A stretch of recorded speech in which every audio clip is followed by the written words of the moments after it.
Korupsyon ay hindi lamang pagnanakaw ng pera. It steals opportunity, it steals dignity, and it steals hope. And ultimately, it steals freedom itself.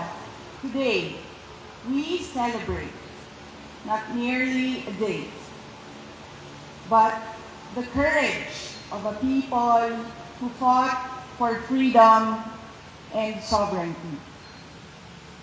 Noong Hunyo 12, 1898, sa Kawit, Cavite, ipinahayag ni Pangulong Emilio Aguinaldo ang pagsilang ng isang malaya at nagsasariling bansang Pilipinas. Matapos ang mahigit 300 taon ng pananakop. But freedom was never a gift. It was paid for and earned through courage. It was paid with Filipino grit and bravery. When the Treaty of Paris transferred our homeland from one colonial master to another without the consent of the Filipino people, our forebears refused to be bought and sold like property. Pinili nila ang paglaban kaysa pagsuko, ang dangal kaysa pagpapasakop. This is our inheritance. Lumaban tayo sa bawat puwersang nagtatangkang magdikta ng ating kapalaran. Thousands gave their lives so that one flag and one flag alone would fly over this republic. That is our identity. That is our duty. We fought for our sovereignty against foreign invaders. But sovereignty is not lost only to those who come from foreign shores. Nawawala rin ito sa tuwing ang serbisyo publiko ay nagiging pribadong negosyo. Kung ang mga opisyal ng gobyerno ay sindikato sa pagnanakaw ng pera ng bayan. Every peso stolen from the people's treasury steals a child's freedom from hunger. It steals a student's freedom from illiteracy or substandard education.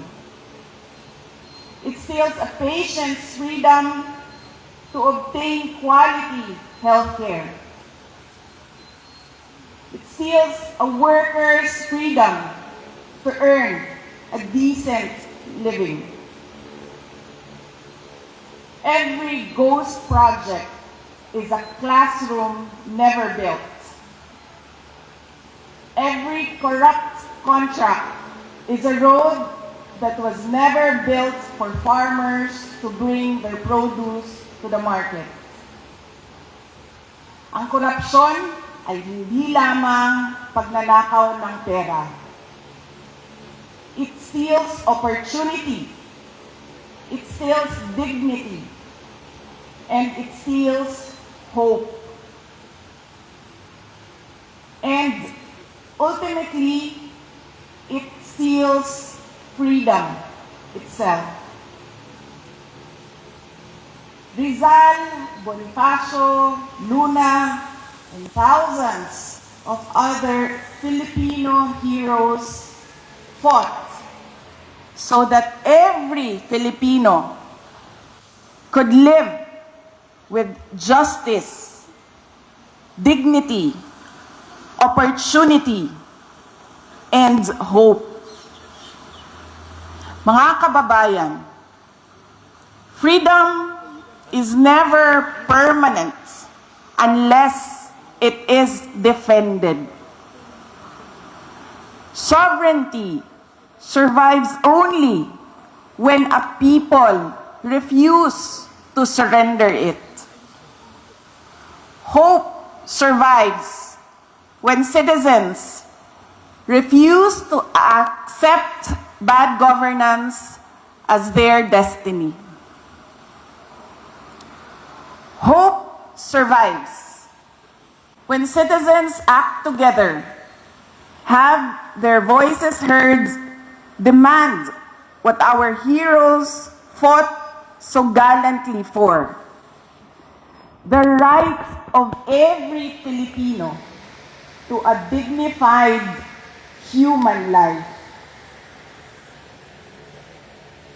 Hope survives when our people believe they have a better future. On this Independence Day, let us resolutely stand up for truth, for accountability, for freedom, and for sovereignty. Piliin natin ulit ang paglaban kaysa pagsuko, ang dangal kaysa sa pagpapasakop. Piliin natin ang katotohanan. Piliin natin ang pananagutan.